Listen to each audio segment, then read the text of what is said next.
I'm glad to inform you that once again, Donald Trump did nothing wrong, as the entire cathedral of leftism and rhinos in the United States have come down, tried to destroy him once again, and are actually stepping on the repeated rakes of American politics and destroying themselves. Because I never thought I would say this more than once, Donald Trump is the most clean US politician I've ever seen. Like, once again, he's done nothing wrong. And again, and again, and again, and again.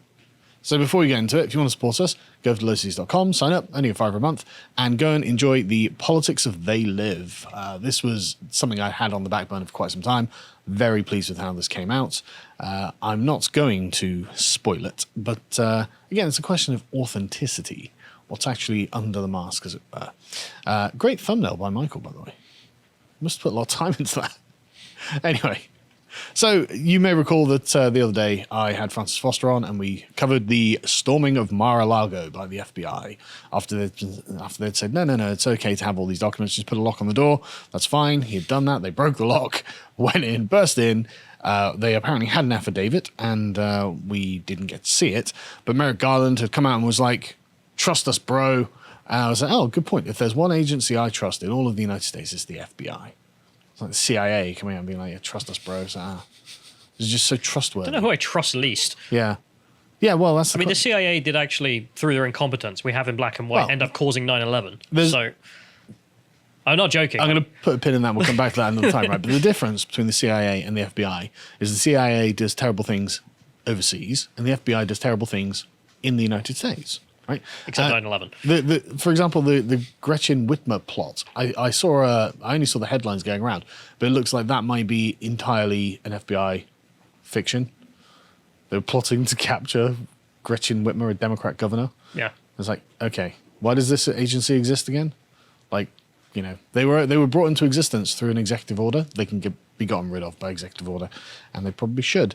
But this is clearly a political witch hunt against Donald Trump, of course, persecuting the previous administration like an actual banana republic, refusing to. I mean, they say, "Oh, Donald Trump, wouldn't agree to a peaceful transition of power." It's like, well, neither are you. You doing this now is you also doing that thing.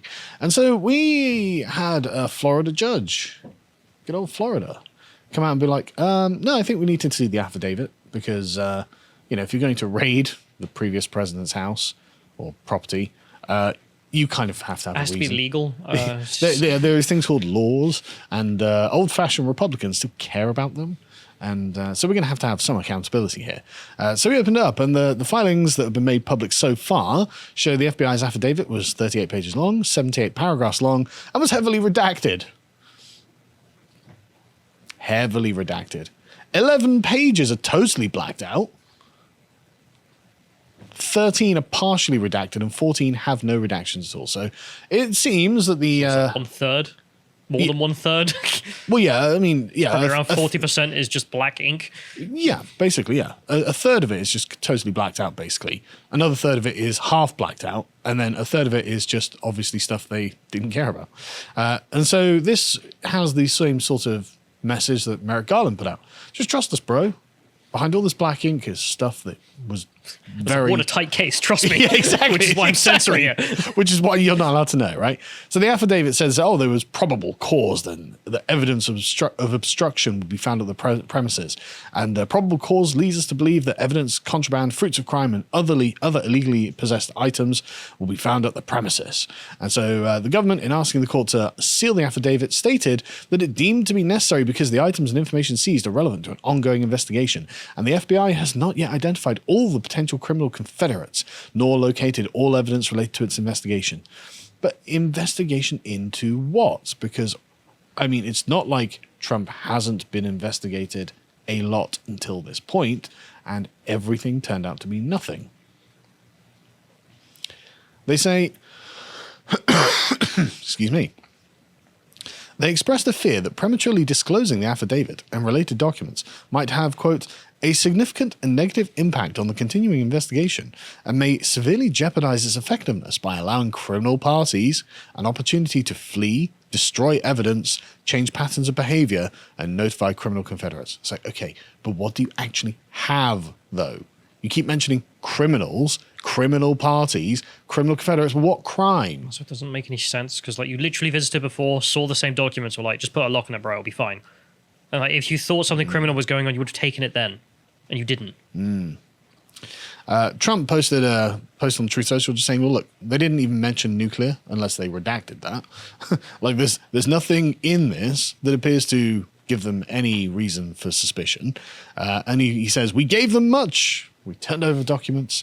So what were you after? If not the nuclear codes, which we were told by the media, well, we probably got nuclear codes, even though they should change every day, and this was a year and a half ago. But, he's probably got nuclear codes that are still relevant somehow. We know the old nuclear codes. Like, they're public information at this point. Are they? I don't know. It's 11 zeros. Because the idea was, like, if it's a nuclear, you need to hit the same button and just get it done. Oh, right. But the point is, like, it doesn't even matter because they didn't even say nuclear codes in the affidavit that was unredacted, the unredacted parts. And so the Justice Department was like, yeah, well, this should have remained sealed, It's like, yeah, because it makes you look like incompetent clowns. And it makes you look like you're obviously engaging in a witch hunt, right? They cited the need to protect the integrity of an ongoing law enforcement investigation that implicates national security. Yes, Trump is the national security threat to the United States. And so they Chat is like he's got Ashley's diary. I'll tell you what, man, in his safe, he should have had just a copy of Hunter Biden's laptop and a hard drive. Why not, yeah. And just been like, yeah, so now I know you have it. But of course, he wasn't expecting the raid because that's the point. It was an unexpected raid.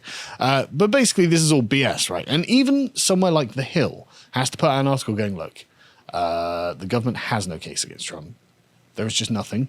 You've got nothing. There is nothing. Illegal. Yeah, this was unconstitutional, but no one cares about the Constitution anymore. I mean, they literally don't. I mean, the student debt relief thing. You go back 6 months, and Pelosi's like, yeah, Biden doesn't have the legal authority to do this, and now, we're doing it. It's like, okay, well, no one cares. No one cares. The Republicans need to organize essentially a sort of secession of the plebs where they just all refuse to cooperate with the government until these things are put right. But they're cucks, so they won't. Anyway, I like the way they say this. Well, it's pretty official. The optics aren't good. It's like, yeah, they're really bad. They're really, really bad, right? Everyone in America, from plumber to president, is constitutionally protected from a government search that lacks adequate cause. Apparently they're not. Apparently, thankfully they're not yet going after the plumbers. But anyway, yeah, so they say that the affidavit confirmed the FBI's investigation was triggered in January 2022 at the request of the National Archives. And from what the person here has seen, of course, which is the same as everyone else has seen, which is about half blacked out texts. I don't believe the affidavit articulates how federal law was or is being broken. They don't explain to us in it how he's broken the law. So what's the probable cause? Probable cause of, and the FBI are like, just trust us, bro. It's in the redacted bit. The unredacted parts of the affidavit make no attempt to articulate the cause that Trump was not authorized to have these documents in his home. The reason is that, as president, he had broad legally intimidating authority established by law and court determinations to declassify any and all documents and to determine what is and is not a presidential record.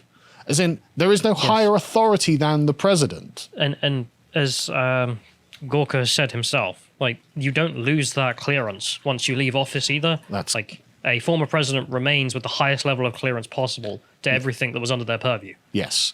We have an interview with Sebastian Gorka coming out shortly, actually. Today, in fact. So that'll be good. Watch out for that. So to declassify any and all documents to determine what sort of record, Trump and his legal team have asserted that his authority was exercised while he was president. Therefore, a violation of these fairly low-level and seldom prosecuted document-orient statutes cannot be proven. Right. So this is just the Hill's opinion. I mean, these people are serious people. These are professionals, and they hate Trump with a burning passion, with 1,000 suns. So if they're forced to be like... Sam Harris syndrome. We'll get to Sam Harris in a minute, actually. So if they're forced to be like, there's just nothing here, well, there's nothing here, right? But there's a great line here. The platitudinous justification from Democrats is no one is above the law, but we know that's not true. The FBI, they're above the law. Like, they're not enforcing the law. The last time Democrats controlled the Department of Justice, Hillary Clinton was set high aloft and placed out of reach of reasonable prosecution by then FBI Director James Comey and the concurrence of the Department of Justice. Even Comey noted that she was clearly not authorized to possess highly classified documents on a private server. We know. God, it's all out in the open. It could not be more cut and dried. And so Trump, again, Vindicated, posts a very good meme on Truth Social, which is they missed a page, and if you can bring up that image just so people can see it properly, make America great again. With everything else blacked out for people listening. Yes, the meme response to this has obviously been fantastic. Go to the next one. This is a good one from Jack. No, that's not the one I was thinking of, but of course it's the MyPillow promotion. Go to the next one. This is pretty good. Yuri, I made our country Ukraine. Yeah. It's just transparent that Biden and the cabal of Democrats that are controlling the United States are using, with obvious willing compliance, the FBI to persecute their political opponents. Like, there is no more clear way of demonstrating this. How else would you demonstrate it? What would you need? But also because it's illegal. It's like, well, now. Yeah, I mean, there has it's to be consequences. Unconstitutional. Exactly, right. Well, there are some the consequences, actually, because it's like the Trump curse, where every lunatic who goes after him for lunatic reasons ends up destroying themselves. And that actually seems to be where the FBI is heading. So if you go to the next one, the FBI agent who began the investigation into Trump, a chap called Tim Thibault, has been dismissed and was frog marched out of the FBI headquarters over, in fact, his bias about Hunter Biden, right? So he abruptly resigned after coming under congressional scrutiny for suspected political bias in handling the investigation of Hunter Biden's laptop computer. The Washington Times learned that Thibault, an assistant special agent in charge, was forced to leave his post. This came from two former FBI officials familiar with the information. But as you can see, right, if you can scroll down a bit, you can see that they talk about some of his social media posts, tweeting like the Lincoln Project and things like this, just his spurgy social media of I hate Trump, I hate Trump, I hate Trump. He was insanely biased all over social media, and boom, he's gone. And as I said, if you go to the next one, he's the guy who opened the investigation to Trump. And so Trump claims another scalp by doing nothing wrong, which is pretty great, good for him. And again, this keeps getting worse. Like we covered the other day how the FBI just came to Mark Zuckerberg and, of course, to Twitter and said, well, we want you to bury the Hunter laptop story. And Zuck's response was, I still see them as a legitimate agency. It's like, based on what? What do you base that on? They're just a legitimate government agency, are they? Well, not really. But, of course, Twitter was like, right, we'll just ban you from posting a link to the New York Post, the oldest newspaper in America. And Facebook, like, yeah, so we just shadow banned it, essentially. We just deranked it in the algorithm. So essentially no one got to see it. It's like brilliant. Amazing. And so Trump posts a response to all of this on Truth Social. So now it comes out conclusively that the FBI buried the Hunter laptop story before the election, knowing that if they didn't, Trump would have easily won the 2020 election. Yeah, that seems to be true. That seems to be something that they did. We have from Mark Zuckerberg. I mean, we all saw that we couldn't post the link on Twitter ourselves, but now we have literally from the android's mouth the actual words, yes. The question then is like, why did Zuck admit to this? I think the evidence is just too overwhelming at this point. Yeah, but he didn't have to say anything about that, right? I mean, that is true. I don't know if you've got the Bill Maher clip where he went on his show with, what was it, Amy Klobuchar and some other guy that I forget. I think he was in Transformers. And Bill Maher, obviously being at least, trying to get to the truth, comes out and says, well, what the hell is all this about? Like, do we actually accept that this took place? And in which case, they're saying it did. Yeah. Well, how do we feel? Because, I mean, this last election, ignore all the other stuff. Like, this is screwed because of this. And they just denied it. Like, both of the guests were just like, yeah, but did they even say they were suppressing this? Who's saying that? Mark Zuckerberg saying this. And Bill Maher was like, no, yeah, they were like black and white. They were just like, I don't know about that. And it's just like pure denial. Like, just pure denial stuff. Come on. And this was a senator and like someone else, some Hollywood type who's, a big guy, but I can't remember the damn name. Yeah. But obvious Democrat partisans who are stoking the new civil war. And so, of course, Trump's like, declare the election irreparably compromised and have a new election immediately. I mean, that's not going to happen, obviously. But Trump is not wrong that the FBI did bury the laptop story. God, to be honest though, like, if he gets back in power, like the FBI's gone. No, screw the FBI. Like, because the thing on his mind, like, he's still gunning for that election, right? Like, what's he gonna do? I mean, if he has the Senate, the House, and the presidency, I mean, the Republicans could do something really funny. Like Just repeal it. Well, I mean, maybe, yeah, why not? I mean, just do it. Just like I said, I'm sure the FBI was instantiated by an executive order, so that's gone. You know, liquidate this, liquidate that. Just start any of these compromised Democrat organs of power. Just start getting rid of them. You know, sorry, this is going to be basically how like James Madison designed it. You know, like we're going back. You're all going back.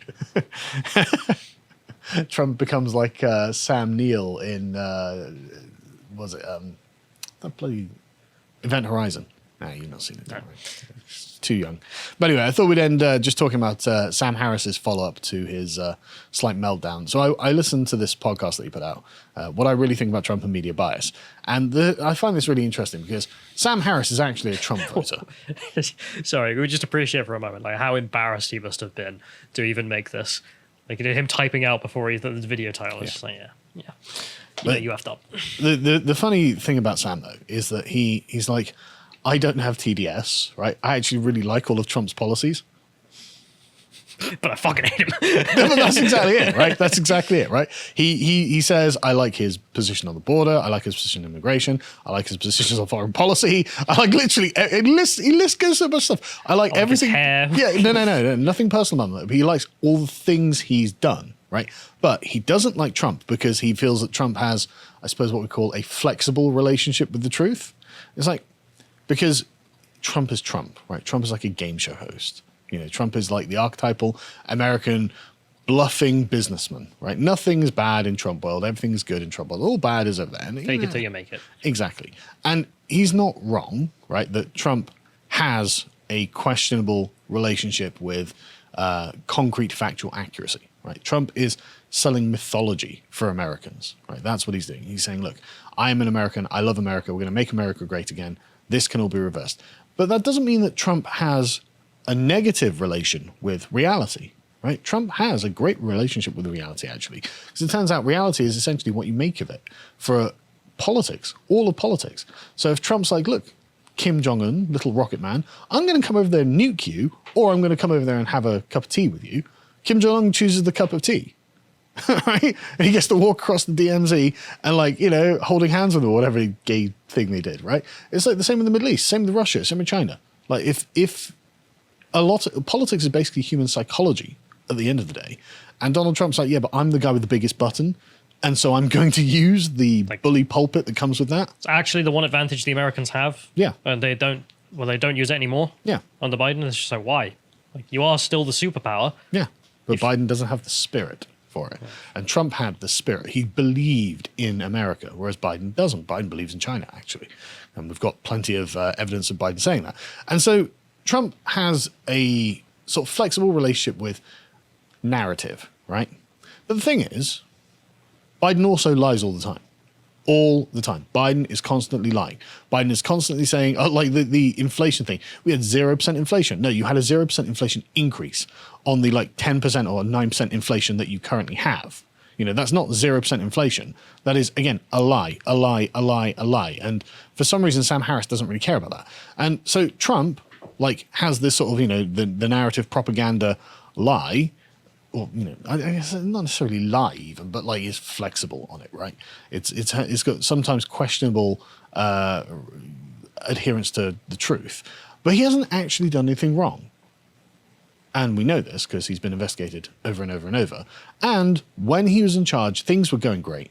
Things were going really great. And everyone remembers, only 2 years ago, everyone remembers how well everything was going. There was a genuine sense of optimism about the economy, about foreign affairs, about just things, just life, you know, apart from in the media where they were screeching, but that's always good. I personally find that to be an optimistic thing. Whereas Biden lies all the time and he has done things wrong. I like Sam Harris going, I don't care if he's owned by China. It's like, okay, I do, though. That's actually really bad. It's sad to see how far those people have fallen. Like, yeah. When you grew up. Yes, it really is. But like, the problem is, like, Biden is actually enthralled to foreign powers, and he's actually screwing up the United States. Like, it's one thing being enthralled to a foreign power if everything's going great. You can be like, well, it can't be that big a deal. But everything's collapsing in on itself. Whereas Trump wasn't enthralled to a foreign power, and everything was going really well. So, like, you know, Sam Harris has got this personal just issue with Trump as a man because he feels he doesn't stand on principle. He doesn't stand for anything. It's like, okay, but neither does Joe Biden. So what's the difference there? But I think actually Trump does stand on one principle, and that's America good, simple as. If you appreciated that segment from the podcast of the Lotus Eaters, you can go to lotuseaters.com to get access to all the premium content we have on the site, such as the Contemplation series, this one on Nietzsche's Aesthetic Priest from Josh and Carl. If you want to follow what else Josh is putting out, you can follow him on Getter at @Josh_firm on Getter. Thank you and goodbye.